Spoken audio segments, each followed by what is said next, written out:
Bienvenidos a todos. Hoy está con nosotros el profe, el coach Will Peregrina, un entrenador de élite en las MMA aquí en México. Seguramente muchos de ustedes ya lo conocen. Entonces, pues, invitadazo de lujo. Bienvenido, mi profe. Gracias. Oye, profe, pues para empezar aquí con la entrevista, cuéntanos un poquito acerca de ti, de tus inicios, de tu infancia, cómo empezaste en el deporte, cómo era tu contexto, tu familia, además. Bueno, yo empecé en las artes marciales a la edad de 5 años.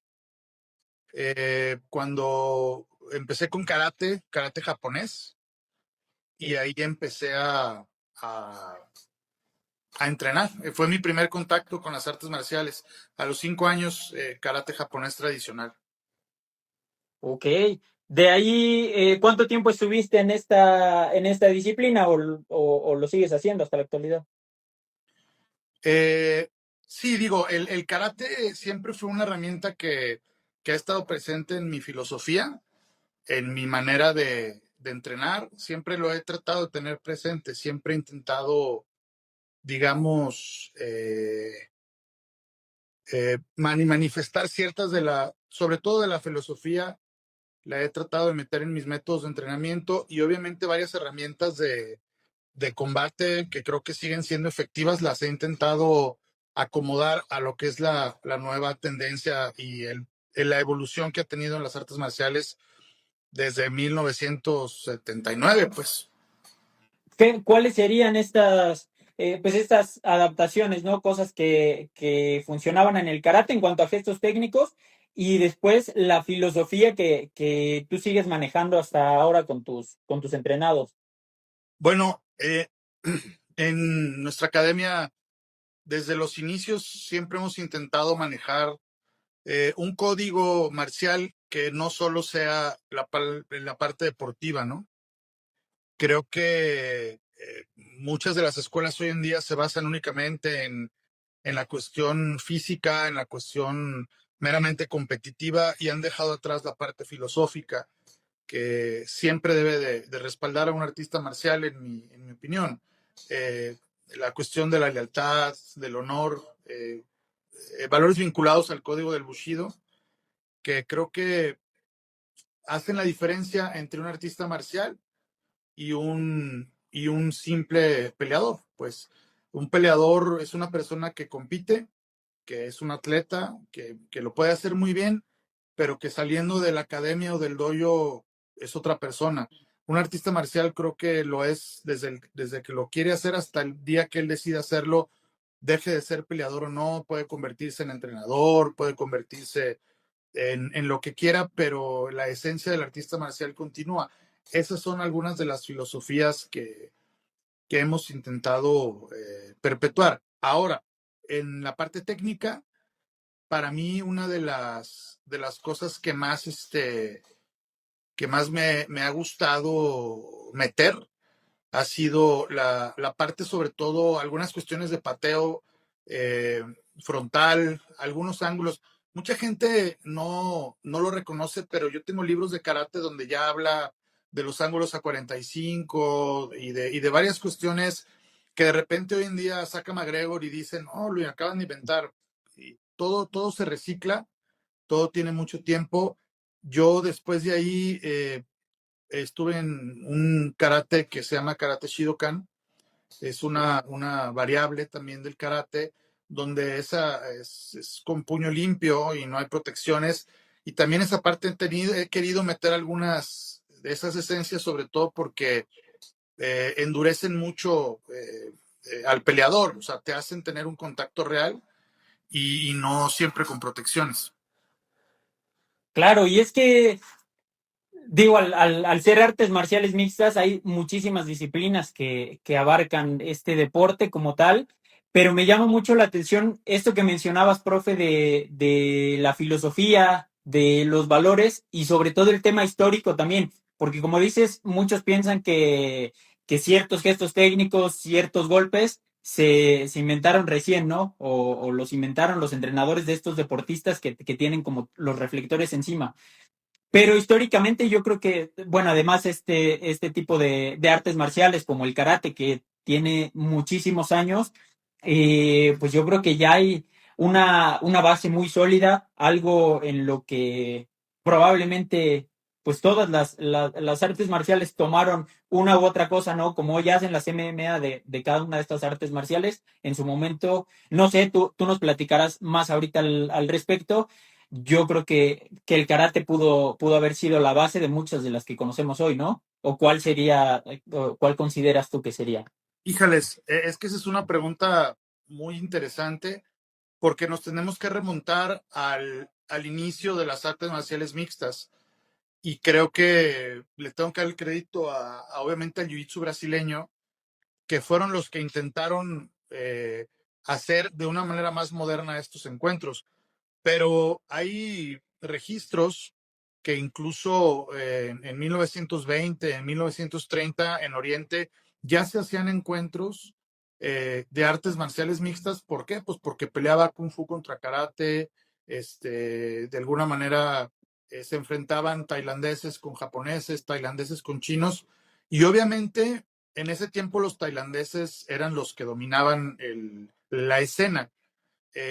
Dominaban la escena porque los tailandeses, para empezar, eran una mente, es un pueblo mucho más abierto, desde su geografía y su cultura, no son tan cerrados y se dieron mucho la tarea de evolucionar.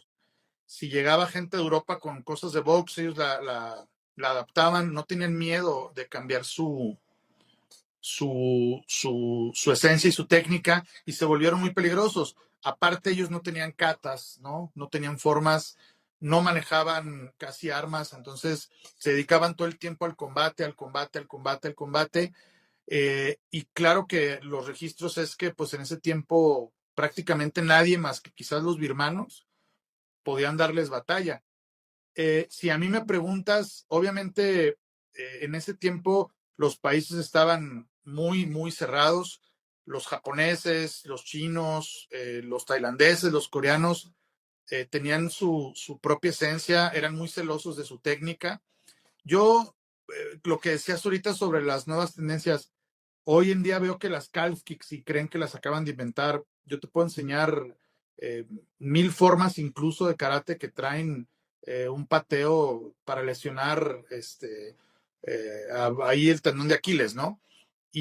Pero de alguna manera, gente que rescata ciertas cosas y las vuelve a incluir parece que son nuevas, parece que son modernas. Claro que todo evoluciona, pero respondiendo a tu pregunta, en el área antigua creo que Tailandia dominó mucho, y en la parte moderna creo que fue el jiu-jitsu brasileño, concretamente los Gracie, los que hicieron que ahorita todo esto fuera posible. Si a ellos no se les hubiera ocurrido y no hubieran presionado por llevar el valetudo a Estados Unidos y hacer pelea en un octágono, pues no estaríamos ahorita hablando nosotros. Sí, seguramente. Oye, ¿y tú estás más enfocado en el tema del striking, prof? Sí, totalmente. Yo en algún momento, cuando trabajé mucho tiempo con Tito Castro, que fue mi primer contacto que tuve con alguien ya de un alto nivel de Jiu-Jitsu, creo que yo entendí que para el futuro que venía, tú no puedes ser un experto 100% en todo. Puedes conocer las áreas, pero creo que en su momento, hoy se te exige que tengas expertos en cada área. Para mí los gimnasios importantes deben de tener un experto en striking, un experto en jiu-jitsu, un experto en lucha, y quizás alguien que pueda manejar obviamente tu aspecto físico, y quizás hasta una persona de box. Ya cada persona mete lo que quiere, pero sí, yo tomé mi camino, pues vengo del striking, sí he incursionado en el jiu-jitsu, sí me llama la atención, sí me gusta, pero creo que mi área de expertise es esto. Y a mí se me hace muy importante, profe, esto que mencionas, digo, y además se nota que eres un entrenador que trata de prepararse y trata de estar en constante contacto con nueva información y demás. Esto no es muy común en el deporte en general, en las artes marciales mixtas que pues no tiene muchos años, digamos como que en la cima de los deportes de combate. Pero no es tan común que la gente se interese por el tema histórico y por estarse actualizando constantemente. ¿Tú cómo haces esto, profe? Porque sí, claro que se nota que hay una preparación muy importante detrás. Sí, bueno, creo que una gran parte de esto tiene que ser la humildad. El no creer que uno ya sabe todo y que tiene resuelto todos los temas, ¿no? Yo soy partidario que incluso mis alumnos puedan entrenar en otros lugares, cosa que muchos maestros no lo ven ni siquiera posible, en su cabeza no puede pasar. Que viajen, que conozcan otros gimnasios, que entrenen con otras personas. Soy partidario de traer gente nueva a entrenar al gimnasio y siempre estoy abierto a conocer nuevas maneras de ver el arte marcial, de entrenar técnicas que algunas me van a funcionar, otras quizás a mí no me gusten, pero pueden ser efectivas. Entonces creo que esto se basa en la idea de la apertura. Estamos en un mundo globalizado donde ya eso de las técnicas secretas y de que yo tengo una técnica que nadie tiene porque un maestro mío de Shaolin me la enseñó, eso ya se acabó cuando empezamos con la globalización del Internet. Antes obviamente había lugares donde ahí te enseñaban eso nada más. Hoy en día creo que el éxito de un lugar se basa en la apertura y creo que si tú eres un buen maestro, si tienes un buen equipo de trabajo, pues tus alumnos van a ir, van a venir y van a venir a enriquecer cuando vengan de otro lugar. ¿Qué crees que es lo que se puede obtener al estar entrenando en diferentes gimnasios? ¿Qué beneficios puede traer esto para el peleador, para el atleta? Aquí hay algo muy importante porque depende en qué gimnasios. Okay. Hay gente que cree que por ir a Brasil, por ejemplo, ya va a tener un alto nivel. En Brasil también debe de haber gimnasios muy malos, pues, Sí, ¿no? sí. O por ir a Tailandia, ya por eso puedes tener un altísimo nivel, pues tampoco. Creo que lo primero es escoger un lugar que sea reconocido y que sea lo que tú quieres encontrar. Por ejemplo, si en tu gimnasio la lucha no está eh, siendo tu fuerte y tienes una pelea y vas con un wrestler, pues a lo mejor te vas a ir, no sé, a Estados Unidos, a algún lugar donde la lucha existe en alto nivel y empezar a absorberla para parte de tu juego. No hay un gimnasio en el mundo que tenga todas las áreas cubiertas. Eso es algo que me digan lo que me digan, no existe un solo gimnasio en el mundo donde todas las áreas estén cubiertas en el mejor de los términos. Por eso traes sparrings, luego vas a un lado, traes a otro. Por ejemplo, tuve la oportunidad este año de ir a Valle Flow con Mike Valle y su nivel de lucha es increíble. Están muy bien, tienen un cuate que es un monstruo.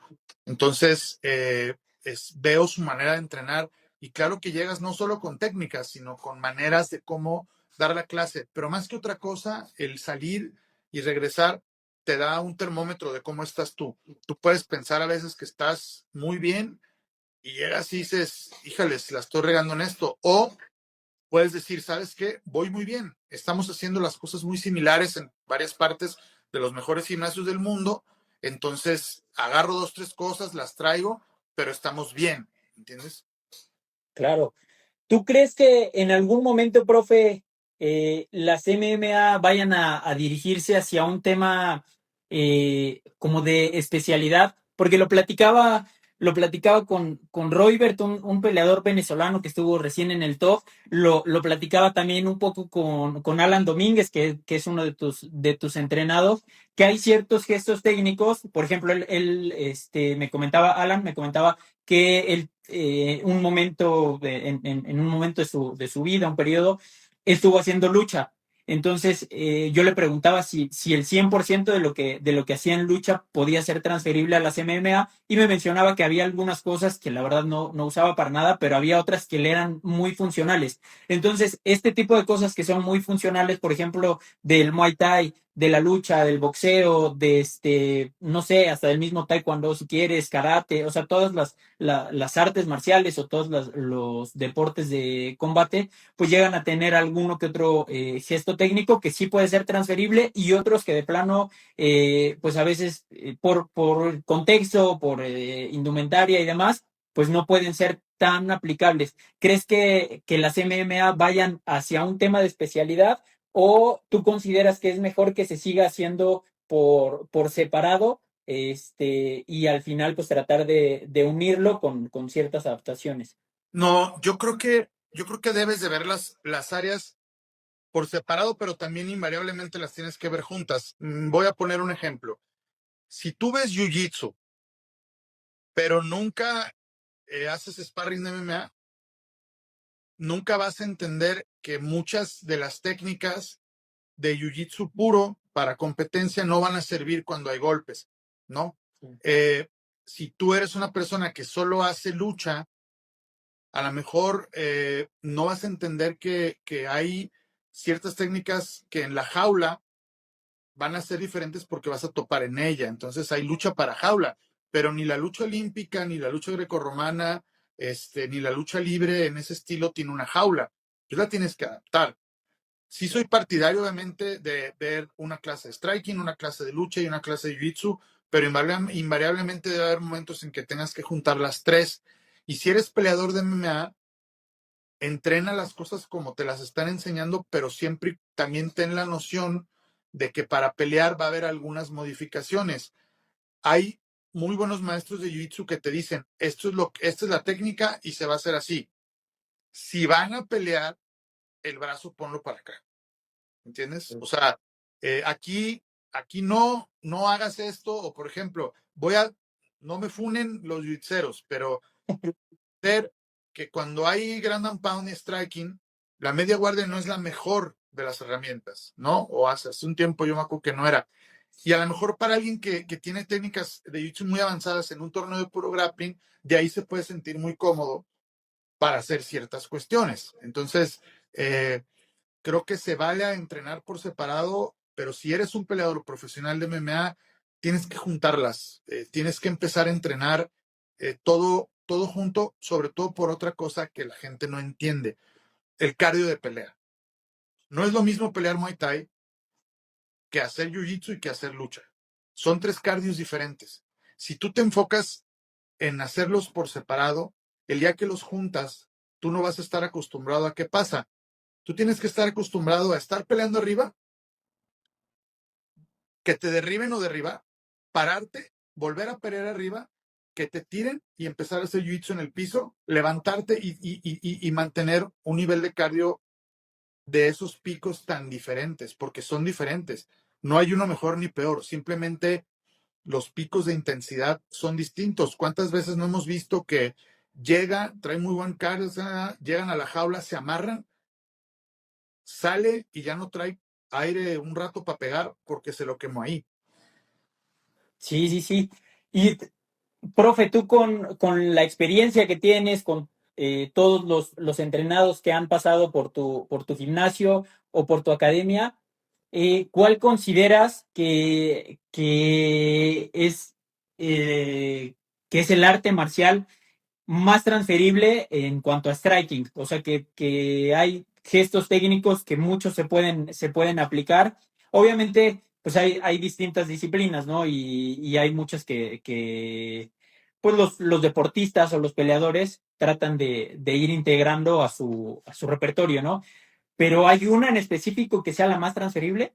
Sí, claro, Muay Thai. O sea, para mí el box tailandés es el más devastador, el más efectivo, el que menos huecos tiene y el más simple, ¿sí? O sea, es mucho más fácil de que un peleador aprenda eso que otras técnicas, pero volvemos a lo mismo.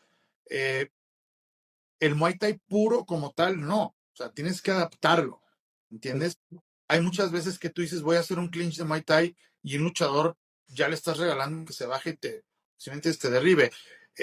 Son varias cosas, pero si a mí me dices que escogiera una disciplina de striking, que yo adaptara al MMA, la más fácil y sencilla y la más efectiva sería el Muay Thai, sí.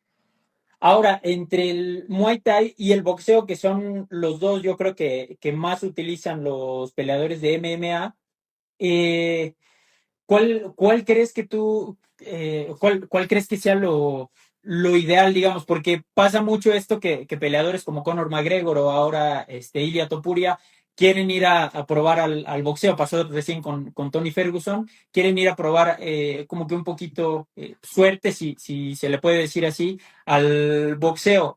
¿Crees que sea lo ideal para un peleador de MMA por el tema de la altura de la guardia, de la diferencia de gestos técnicos y demás? Digo, sabiendo que igual tú nos lo acabas de decir, el Muay Thai es lo que más te puede funcionar dentro de la jaula y no tanto el boxeo puro como tal. Bueno, es que son dos disciplinas distintas. El boxeo como tal, si a mí me dices que un boxeador netamente puro se mete en una jaula, pues no va a tener oportunidad. Tupuria dice que a Canelo en la jaula, pues sí, pues, pero es ilógico y irrelevante porque es como si yo, siendo piloto de Fórmula 1, te digo que al de rally lo traes a la pista de Fórmula 1 y yo le voy a ganar, y el de rally me dice, si traes al campeón de Fórmula 1 a rally, yo lo voy a, o sea, no tiene mucho sentido lo que dicen, creo que es más bien una cuestión de marketing. Yo no he visto buenos resultados en los peleadores de MMA que hacen la transición al box, y creo que hay que entender algo. ¿Cuántos años vas a necesitar para de veras enfocarte en el nivel pro de box? Te la voy a cambiar.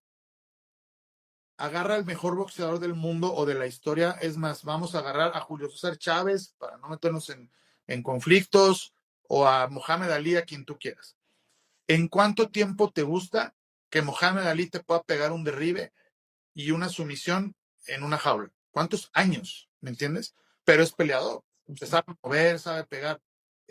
Aunque los peleadores de MMA ya traen una base de striking y una base de box, su entrenamiento en 5 años está dividido en lucha, jiu-jitsu, MMA, traen otros guantes, van a la jaula, o sea, la cantidad de golpes que tiran y la guardia que deben de tener. Tú agarras un boxeador que se ponga a bailar, pues lo van a derribar, es más, lo van a patear y se va a voltear. Lo hemos visto y pasó en los inicios de UFC, y se han hecho 1000 experimentos. Entonces, para mí, si tú eres un peleador de MMA, aunque seas el campeón del mundo, y quieres hacer una transición a box contra un profesional, Tony Ferguson no peleó con un profesional, creo que tienes que estar mínimo 1 año y medio haciendo box de altísimo nivel para ver cómo te va. Porque aunque sepas tirar los golpes, tu esencia de peleador de años ha sido con otra guardia, con otros guantes, con otra resistencia, con otra duración de rounds, con otro juego de piernas y sobre todo con otro volumen. Claro, y al revés, o sea, si volteáramos los papeles y en vez de que los peleadores de MMA se mudaran hacia el boxeo, tratáramos de hacerlo a la inversa, que algún boxeador quisiera, por cualquier cosa, ¿no? Empezar a entrenar, empezar a capacitarse para tener un combate de exhibición, porque digamos a nivel profesional creo que sí ya hay una diferencia importante, pero un combate de exhibición con un peleador de MMA de un nivel promedio, no digamos élite, un nivel promedio, ¿cuánto crees que le tomaría al boxeador aprender a derribar, aprender a someter y demás? Años. O sea, es que los boxeadores creen que, que se van a meter a entrenar lucha y que en 6 meses van a pegar un derribe, pues o sea, se lo vas a pegar a alguien amateur, pero pregúntale a un luchador olímpico cuánto duró, o a un panamericano, se están entrenando desde niños. Para mí un boxeador, es más, chécalo en jiu-jitsu, para que tenga una cinta azul, ¿cuánto es? Algo real, pues son años, o sea, y si tú apenas estás entrenando y en 6 meses crees que te vas a poder defender, mira, yo lo he visto aquí, he visto gente que trae muy buen striking, muy buenas manos, pero le ha costado hacer la transición a lo demás porque pues necesitas tener una base muy fuerte de lucha, te lleva, pues mira, sí te puedo decir que más de un año sí.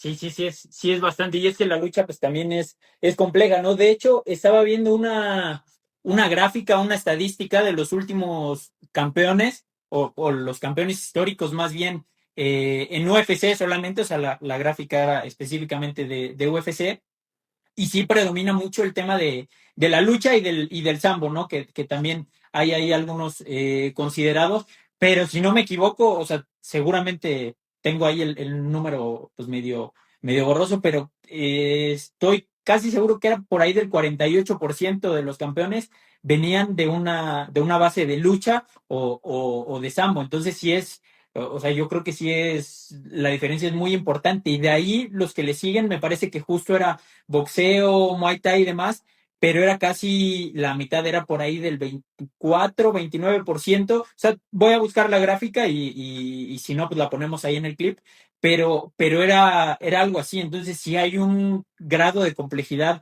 altísimo en el tema de la lucha, o sea, en general, ¿no? Yo creo que todas las artes marciales tienen un grado de complejidad altísimo, más la adaptación, más el tiempo que a ti te tome, porque además no es lo mismo, pues alguien que ya está adaptado, que ya tiene cierta base motriz, a alguien que empieza de cero, ¿no? Entonces, esta es mi otra pregunta. Alguien que, porque es muy común, seguramente tú lo has visto, que llega, por ejemplo, recién a tu gimnasio, ¿no? Y te dice, oye, pues sabes qué, yo me peleaba mucho en la calle, era muy bueno peleándome en la calle, y quiero aprender y de repente piensan que va a ser muy sencillo. ¿Cuánto tiempo le tomaría a alguien así que viene de cero, que nunca practicó ninguna disciplina de alto rendimiento, llámese la que se llame, y alguien que trae ya una base motriz porque alguna vez hizo alto rendimiento, no sé, en taekwondo, en karate, baloncesto, fútbol americano, lo que sea, pero que ya trae esa, digamos, como que esa cuestión atlética, por así decirlo?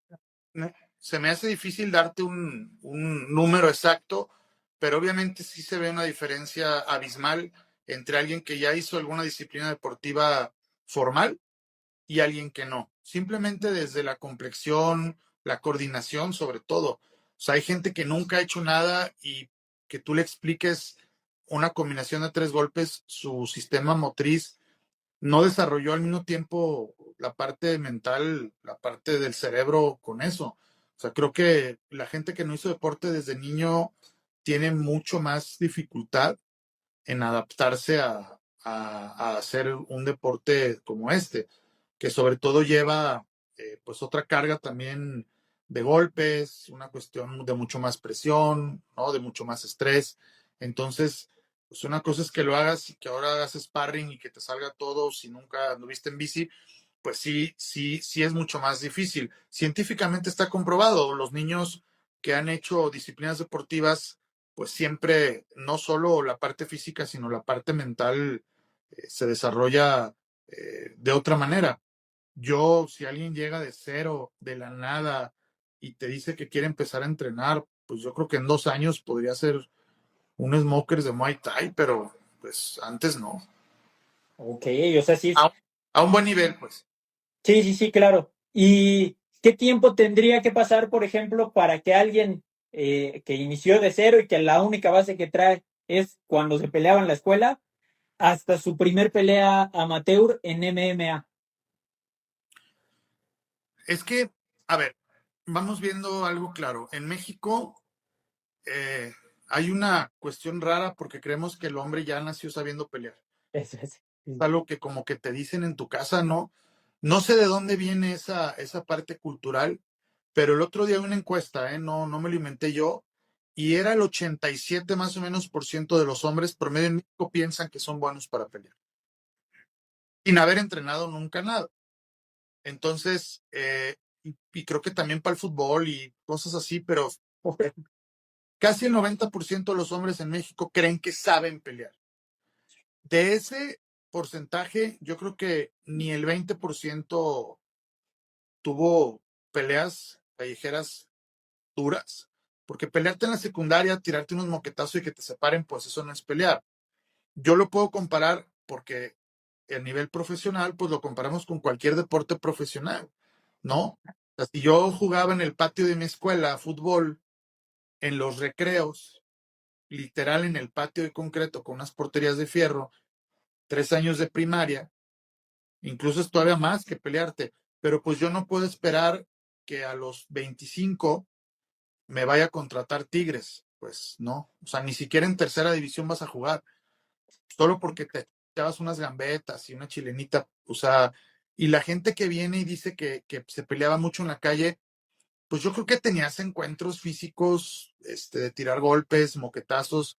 A mí me ha llegado gente toda mi carrera de que vengo del barrio y yo en el barrio, pero el barrio te puede dar mucho coraje, te puede dar pantalones, te puede quitar el miedo a los golpes, pero no te puede enseñar, o sea, tú no puedes decir que aprendiste una técnica, ¿me entiendes? Aprendes pues, a base de golpes, medio te quitas uno y subes las manos, pero si no vas a un gimnasio de box, no te van a enseñar una técnica. Es exactamente lo mismo. Yo creo que alguien que diga que se peleaba en la escuela es exactamente lo mismo que si me dices que jugaba tenis para mí. Al revés, vienen con mañas que creen que así son. Vi un ejercicio el otro día que le decían a los hombres, a ver, hazle como si pelearas. Y se ponían a tirar golpes y dices, híjales, pues es como si a mí me dices, a ver, enséñame cómo se hace cierto deporte. Pues no lo sé hacer, o sea, yo ni me pero no sé, o sea, no tengo la capacidad.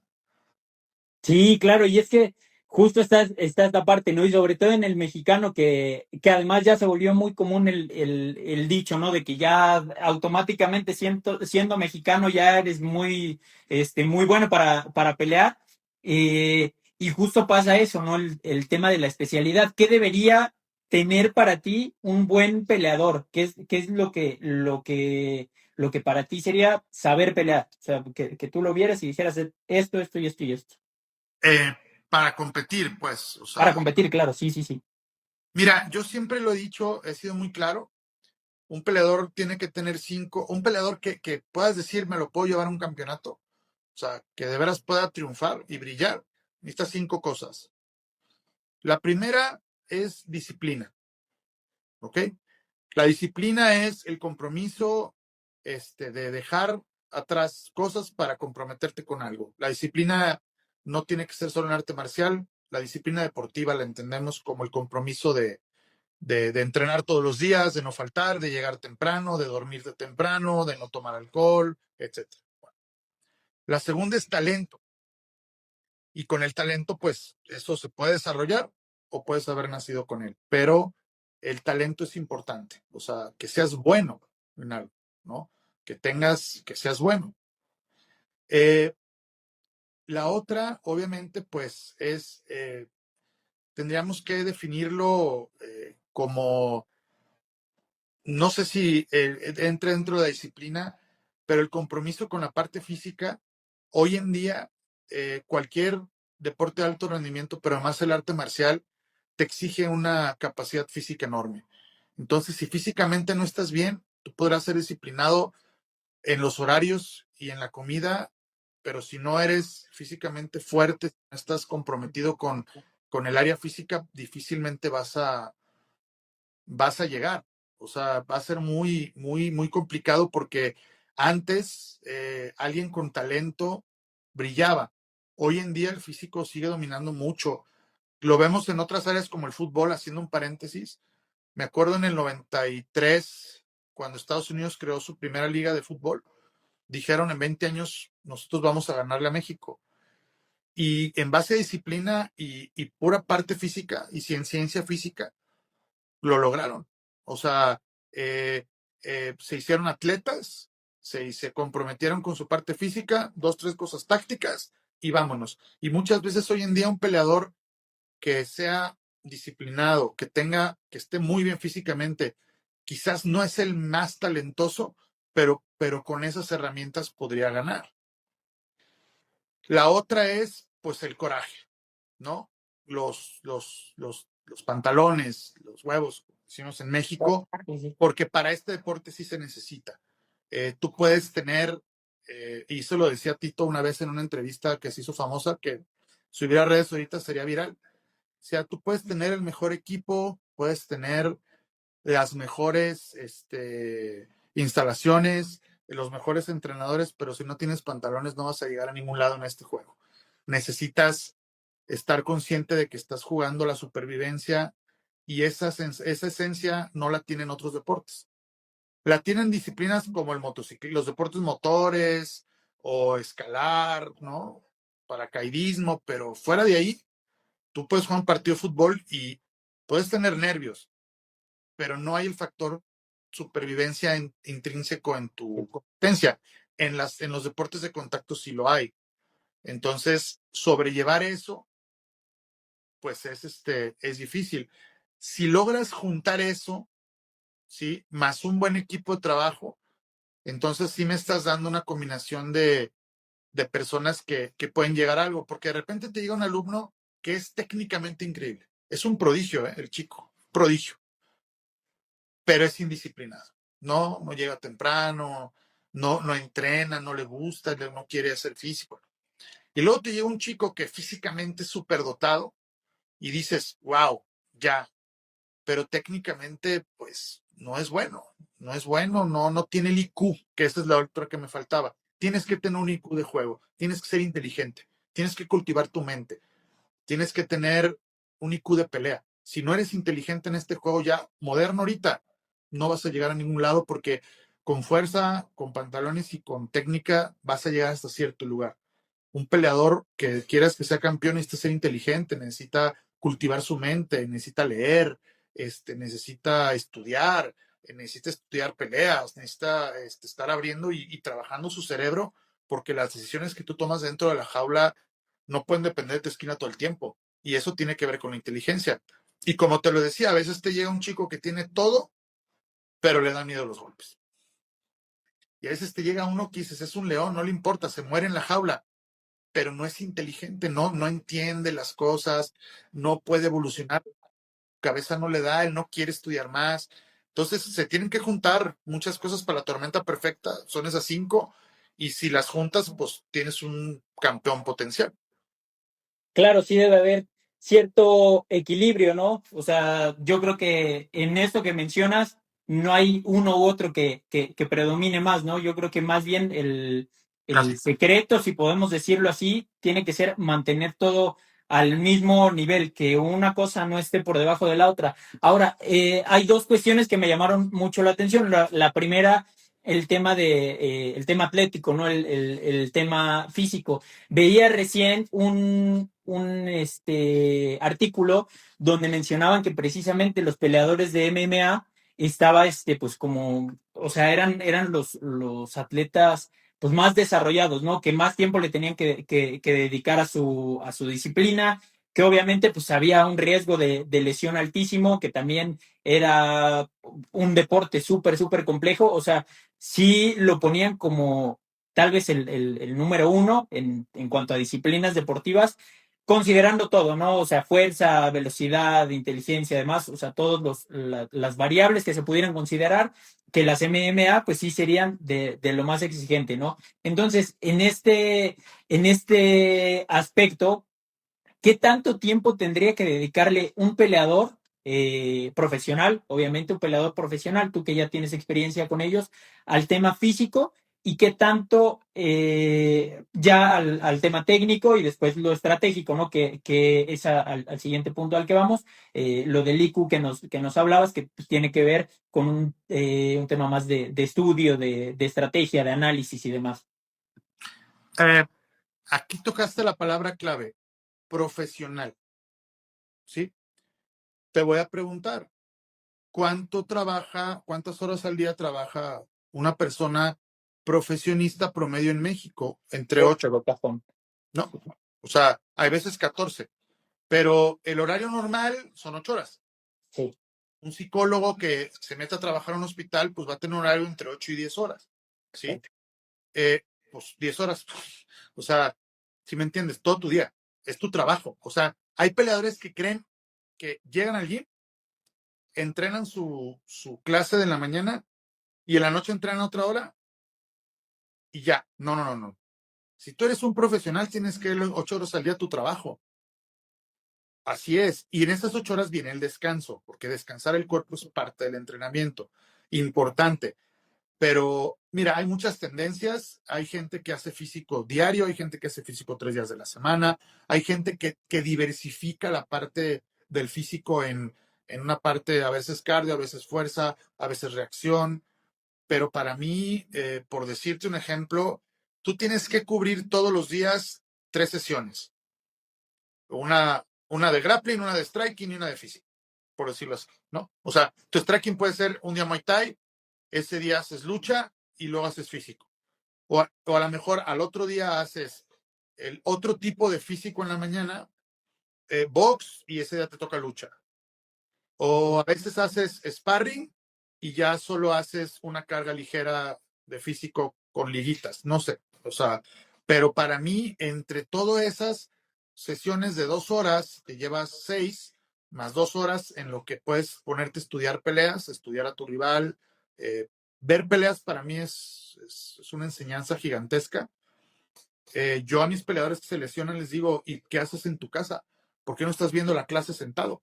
Aprendiendo o entrenando a otros, dar clases también es algo que te nutre mucho como peleador porque es una visión muy diferente de las distancias y de tú mismo cómo ves las cosas, pero para mí, pues un profesional trabaja 8 horas igual que un peleador debería. Seguro. Y está luego esta parte que también es muy compleja, profe, que digo, al final los que batallan más en este tema son los amateuros, los que aún no tienen una carrera profesional tan exitosa que les permita dedicarse a tiempo completo, ¿no? Que es la parte pues económica o la parte financiera. Yo creo que en general, porque también hay digo, no podríamos generalizar, pero creo que también se tiene a veces una mala percepción del mexicano de que es flojo, de que no le gusta entrenar o de que confía demasiado en su talento, ¿no? Hay algo que yo he visto en todos los peleadores que he entrevistado hasta el momento, te digo, no voy a generalizar, pero todos los que he entrevistado hasta el momento yo creo que sí, la mayoría, si no es que todos, entrenan las horas que tienen que entrenar, son muy disciplinados, se cuidan. Creo que muy pocos o ninguno tienen vicios. O sea, sí cuidan demasiado su carrera como tal, ¿no? Pero está esta parte financiera que a veces, pues muchos de ellos, el deporte que practican, que son las MMA, les consume tanto de su día que a veces se descuida esta parte. ¿Cómo poder equilibrarlo para los que van empezando, obviamente? Para un profesional, como dices, un profesional son esas horas de cajón, porque además, pues tu carrera ya te permite dedicarte 100% a eso. Alguien que va detrás, ¿cuántas, cuánto debería dedicarle a cada cosa y cómo podría equilibrarlo con el tema financiero para que esas mismas finanzas le permitan pagarse su equipo, pagar su gimnasio, pagar su academia, un buen nutri, no sé, todo lo que necesita para llegar a ser el profesional que quiere?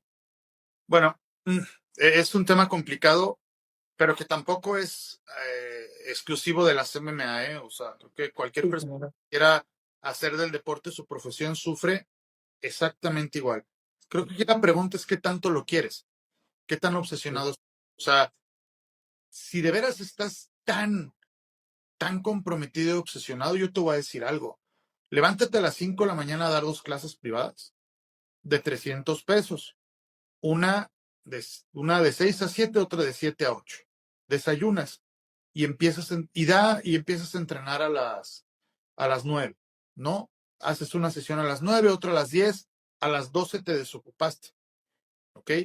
Te vas a descansar, te alimentas y puedes dar otra sesión particular a las 4, de 4 a 5. Si es cansado, pues sí, sí es. Y haces y ya haces tu otro trabajo. Si tú logras tener, y me voy a ir más abajo, si tú das 2 clases al día de 300 pesos, son 600 pesos al día, ¿sí?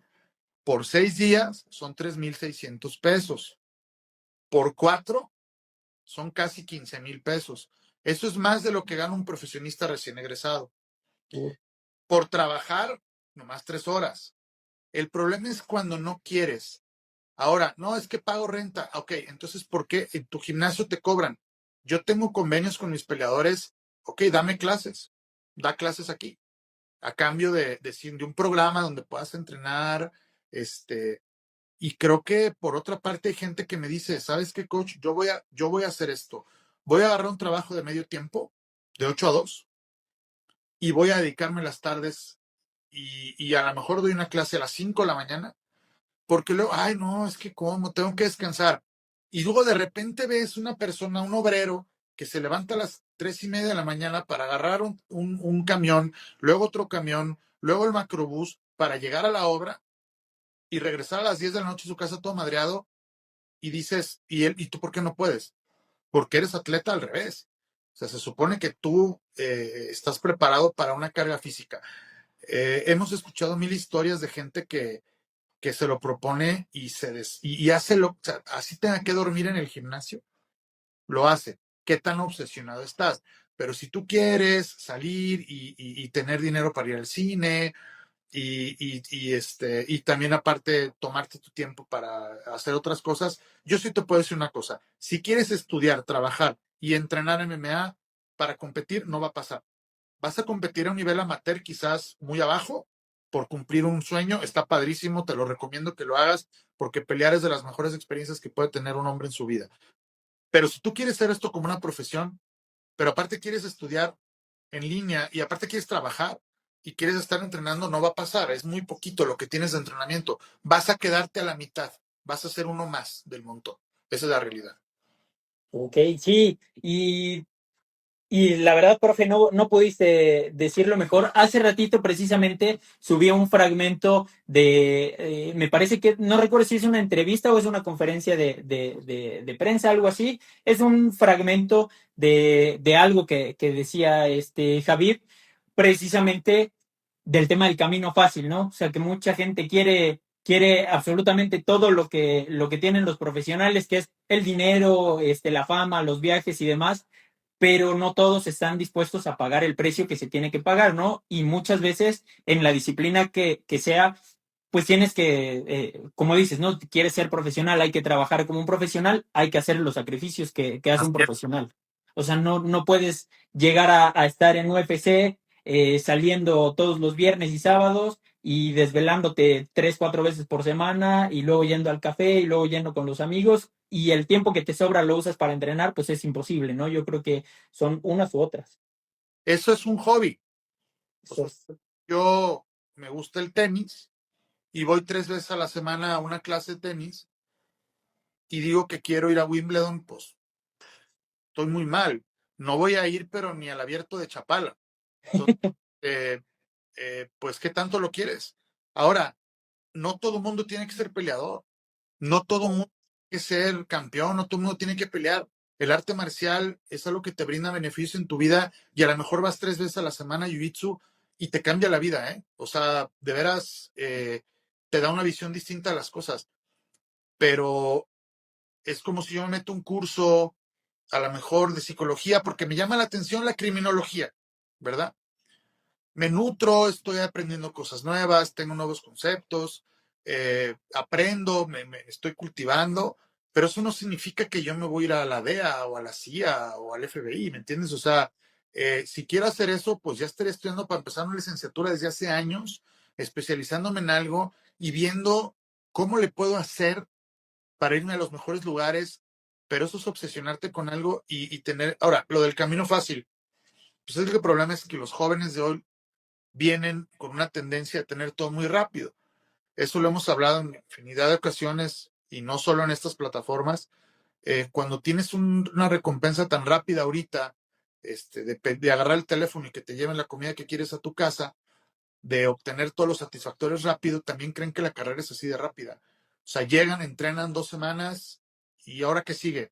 Pues ahora sigue que sigas viniendo durante muchísimo tiempo porque aparte, pues, ni siquiera estás en la clase de pros. Pero pues ahí pierden el interés porque lo quieren todo rápido. Claro. Profe, y hay algo que he detectado precisamente con las artes marciales, y es que mucha gente o muchos de nosotros ya lo agarramos grande, me incluyo. Yo acabo de empezar a entrenar hace no mucho, siempre me llamó la atención, me dediqué a otras disciplinas deportivas, pero siempre desde niño pues, tuve como que el sueño o las ganas de querer aprender esto como tal, ¿no? Entonces, he platicado con gente que también empieza grande, yo tengo 27 años, he platicado con gente que también ya empieza grande en el tema de las artes marciales, la que sea, como decías hace ratito, jiu-jitsu, muay thai y demás, y sí he encontrado esta parte de que te engancha como tal, al menos en mi caso, sí, o sea, sí fue algo muy, muy distinto a lo que había visto, por ejemplo, en el fútbol o en el tenis, totalmente distinto, o sea, es algo que te engancha, que te exige llevarte a límites que pues no, o sea, no, cosas que no sabías que puedes hacer con tu cuerpo y justo por un tema de como dices, ¿no? De que es algo que es una experiencia muy distinta, o sea, que yo creo que nadie debería perderse. ¿Por qué crees que esto pasa? O sea, ¿por qué crees que la gente, pues, que ya está en una edad que obviamente no va a ser profesional, porque obviamente pues no podemos, hay un proceso que hay que respetar, pero ¿por qué crees que la gente adulta que empieza con un arte marcial, la que sea, se enganche tanto en comparación a otras disciplinas deportivas? Porque la ganancia que te da, la retribución que te da el arte marcial es muy amplia en comparación a otros deportes. Por lo mismo, porque lleva una filosofía, si lo estás viendo en el lugar adecuado, porque es un reto personal constante, pero sobre todo porque nadie lo quiere entender. Estás yendo a la parte más intrínseca del ser humano, que es el combate. ¿Sí? Estás compitiendo en igualdad de circunstancias contra otro ser humano y estás teniendo la satisfacción de ir avanzando en algo que es más allá de un deporte, eh, en algo que está en nuestro ADN desde los inicios, que es la supervivencia, pero lo que nadie entiende es que el arte marcial te acerca a enfrentarte a tus miedos y a tus propios bloqueos y a tus propios traumas, también se vale a tus propias huellas, a tus propias heridas y superarlas. En el momento en que tú enfrentas a otra persona, también estás enfrentando cosas que tú traes adentro. La satisfacción de ir, por ejemplo, a Jiu-Jitsu y rodar y que te duela y seguir y ir al otro día y el saludar y el ponerte la cinta, todos esos rituales también van, ¿por qué no?, sanando cosas que traemos por ahí y eso nos hace que queramos continuar porque estamos mejorando como seres humanos. Yo soy consciente y soy totalmente creyente que el arte marcial puede ayudar a sanar y a hacer mejor personas a una gran cantidad de practicantes, no solo el beneficio físico. Yo no tengo nada, para mí quien haga deporte ya está del otro lado, pero nadie me va a poder decir que ir a jugar tenis y ir a una clase de jiu-jitsu te va a dar lo mismo. Una te da un beneficio físico, cardiovascular y te puede desestresar. La otra es una confrontación continua conmigo mismo y una autoexploración intensa de tus propios límites y de tus propias barreras. Y en el momento en que ves que las vas rompiendo y haces cosas que no te imaginabas que ibas a hacer, eh, pues te vuelves de alguna manera adicto a eso.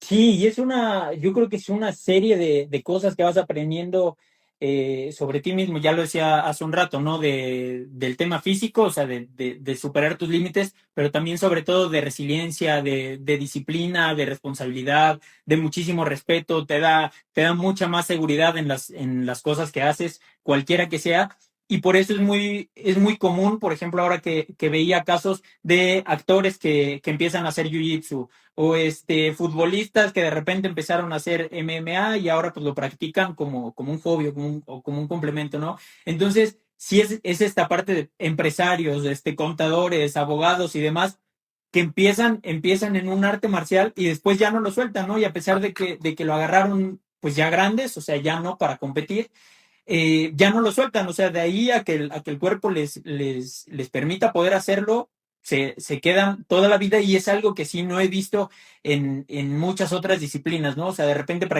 platicas con alguien y dice, no, pues jugaba básquetbol cuando era chavo y ahorita qué rollo, no, pues ya no. Lo mismo, ¿no?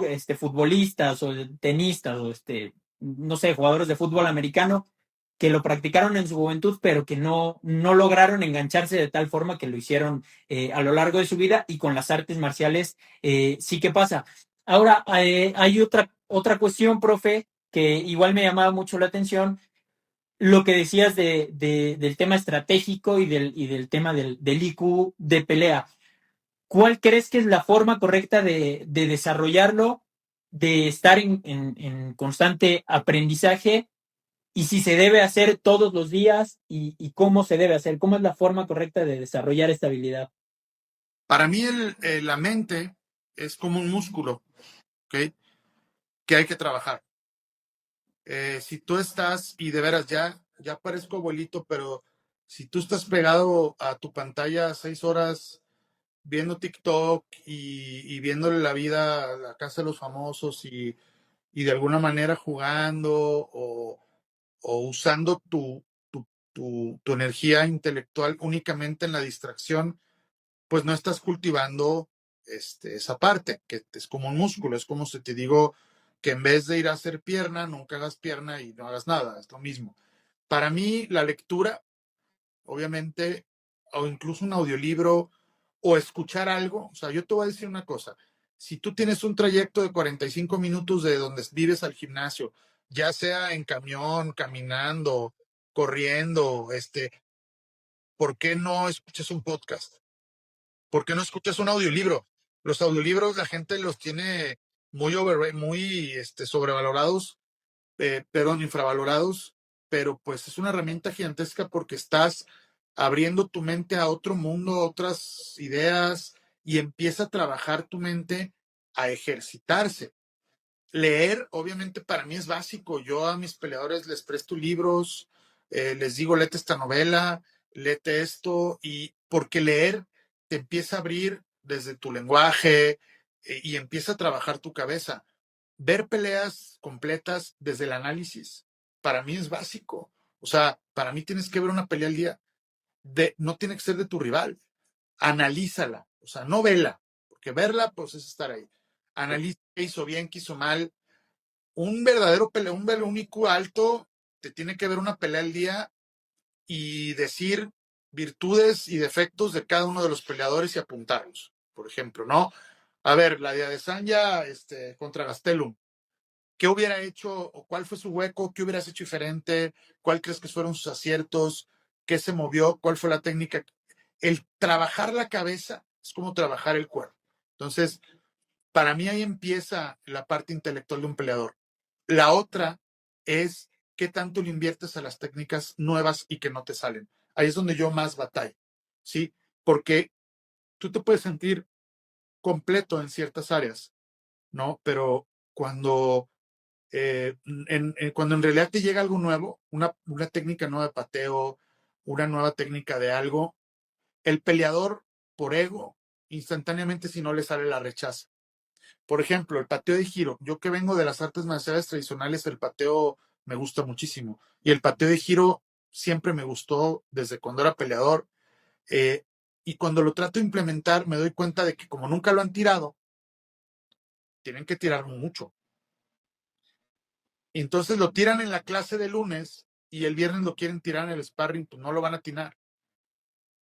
Un peleador con un IQ debería de ir, grabar, ver, estarlo practicando en tus horas libres, poner a tu compañero, ponerlo en el costal, a ver, ayúdame, deténme, oye, coach, que estoy haciendo mal, perfeccionar, eso es lo que hace diferente a...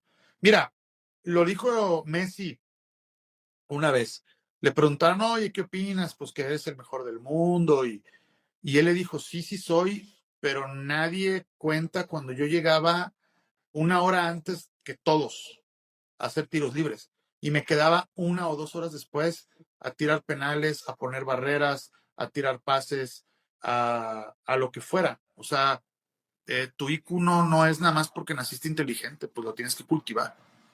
Sí, claro, es dedicarle el tiempo que requiere, ¿no? Inevitablemente, si haces una actividad repetidamente bien hecha, obvio, pues te vas a volver experto, te vas a volver especialista. O sea, yo creo que por esa parte, pues, sí, muchos tendríamos que empezar a considerar hacer esos pequeños esfuerzos que hacen una diferencia importante. Profe, ¿en qué momento pasas porque tú también fuiste peleador? ¿En qué momento se te cruza por la mente ya el querer dedicarte de tiempo completo a ser entrenador y además un muy, muy, muy, muy buen entrenador?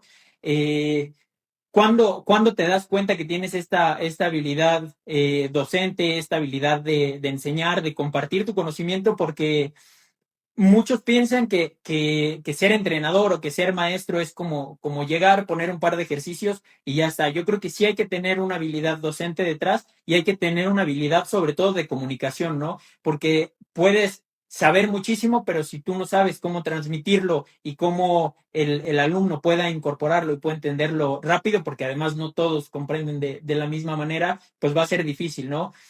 Hay quien ya trae esta habilidad, hay quien obviamente la desarrolla, pero tú en qué momento te das cuenta que esto es lo que quieres hacer porque ya detectaste que tienes estas habilidades. Bueno, para empezar, yo tuve la bendición y la ventaja de tener muy buenos maestros en mi vida. Ok. Entonces, siempre fueron inspiración para mí y creo que me di cuenta de lo que era un buen maestro. Tuve muy buenos maestros, eh, aprendí mucho de ellos, tanto en la técnica como en la manera de transmitir y de enseñar. Pero luego, cuando empezábamos con el proyecto de Samurai, estaba Gabriel Toussaint, que paz descanse, y Tito Castro, que estábamos peleando los tres, pues los tres teníamos que entrenarnos. O sea, creo que ahí empezó esta inquietud o esta parte de que ni siquiera nos dimos cuenta, ya estábamos dándonos clases y abrimos un gym donde empezamos a darle clase a la gente que nunca pensamos que de alguna manera fuera a un nivel profesional, como me estás preguntando. Sí hay diferentes aristas y visiones de la gente como coach. Yo no me di cuenta en qué momento me convertí en entrenador. Simplemente de repente yo estaba entrenando peleadores mientras yo peleaba al mismo tiempo, igual que mis compañeros. Entonces, incluso llegamos a pelear en su momento en las mismas carteleras y nos entrenábamos uno a otro. Y creo que de ahí la parte profesional empezó a darse como tal. Yo, parte de mi formación marcial, en mi servicio social para Cinta Negra, yo tuve que dar un año de clases a niños. Entonces, eso fue a los 17 años. Entonces, ahí empecé yo, pues de ahí ya entrenaba gente. Entonces, y luego en algunas áreas de kickboxing también di clases. Me hacían dar clases. Yo por eso digo que el que los alumnos den clases es una parte de su formación. Entonces, por ahí empecé. Ok. ¿Y cuándo es donde te empiezas a meter ya de lleno al ámbito profesional, que de repente te empiezan a llegar peleadores como Sarai, como Alan, Mauricio, que está aquí, un saludo a Mauricio que se acaba de conectar? O sea, peleadores de ese nivel, ¿en qué momento tú empiezas a trabajar con ellos y te empieza a gustar? Porque además, pues es distinto, ya nos lo decías hace ratito, ¿no? Es distinto quien lo hace por hobby o por gusto o por deporte a quien lo hace ya de forma profesional, que pues la metodología es distinta, la exigencia es distinta y las horas de entrenamiento pues también son un poquito más, ¿no? Claro. Yo creo que híjales, fue gradual, no fue un día de la nada. Creo que poco a poco empezamos a incursionar en eventos y cada vez en eventos de más renombre. Los resultados se vinieron dando. Obviamente esto te estoy hablando de que fue pues después del 2013, ¿no? 2014, cuando empezó a haber un poco más de actividad en eventos más grandes, también porque empezaron a llegar más. Y a partir de ahí el equipo pues ha recibido gente que ha destacado mucho en diferentes ámbitos y que obviamente hoy en día pues orgullosamente se han formado y han salido de aquí y han tenido pues actividades y participaciones muy importantes nacional, internacionalmente, pero pues yo creo que si me preguntas más o menos 2013, 2014, 2015 empezó como un boom hace ya 10 años a empezar a sacar gente a ligas más importantes, pues. Claro, sí, sí. Profe, pues muchísima experiencia, la verdad que tienes tú, o sea, es un placer platicar contigo porque, pues, todo lo que nos comentas es algo nuevo, ¿no? O sea, al menos es algo nuevo para mí, que me gusta aprender, que me gusta pues estar en contacto con gente que te comparte su experiencia, su conocimiento y demás. O sea, yo creo que es muy enriquecedor. Entonces, qué bueno que pudiste estar por aquí, mi profe. Antes de terminar, tenemos una dinámica de preguntas rápidas. Igual si en alguna te quieres alargar un poquito más, no pasa nada, te puedes alargar. Este, por mí, encantado, ¿no? Son 10 preguntitas, responde lo primero que te venga a la mente. Sí. Venga, entonces, preguntas rápidas con el coach Will Peregrina. Número uno, ¿cuál ha sido la decisión más difícil que has tomado en tu carrera profesional? Eh, la decisión más difícil que he tomado, yo creo que tomar una pelea que no debí de haber tomado porque había mucha diferencia de peso y nos fue mal. ¿Okay? Número dos, ¿qué métrica o dato de tu trabajo consideras que es el más subestimado por el público? El más subestimado por el público. Que piensan que ya estoy muy viejito para hacer esto. Okay. Número tres, ¿cuál es el error más común que ves en la industria y que te gustaría corregir? Que los peleadores se sienten peleadores y campeones antes de dar el paso uno y que en sus redes sociales sean más activos que en el gimnasio. Número cuatro, fuera de tu área, ¿qué otra función dentro de las MMA te parece la más compleja? Chales. Creo que la parte del management es complicada, es muy difícil encontrar, todo el mundo quiere una oportunidad y creo que esa y la de referee se me hacen bastante complejas. Bien. Número cinco, ¿qué le dirías a alguien que está empezando a trabajar en tu misma posición?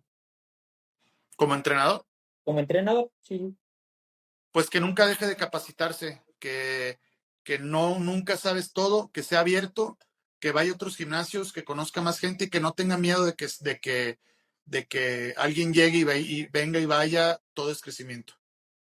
Bien. Número seis, ¿cuál fue el momento más estresante que has vivido en tu trabajo? Creo que, híjales, todas las peleas por cinturón han sido muy estresantes, pero creo que un momento muy estresante fue la primera vez que Sarai compitió por un cinturón. Ese fue muy, muy estresante. Bien. Número siete, ¿qué área consideras que es la más importante en el desarrollo de la carrera de un atleta? La, la constancia. Ok. Número 8, ¿qué habilidad o conocimiento crees que es esencial en tu campo? Mm, el aprendizaje continuo. Número 9, ¿qué cambio implementarías en la industria que, aunque impopular, crees que sería muy beneficioso a largo plazo?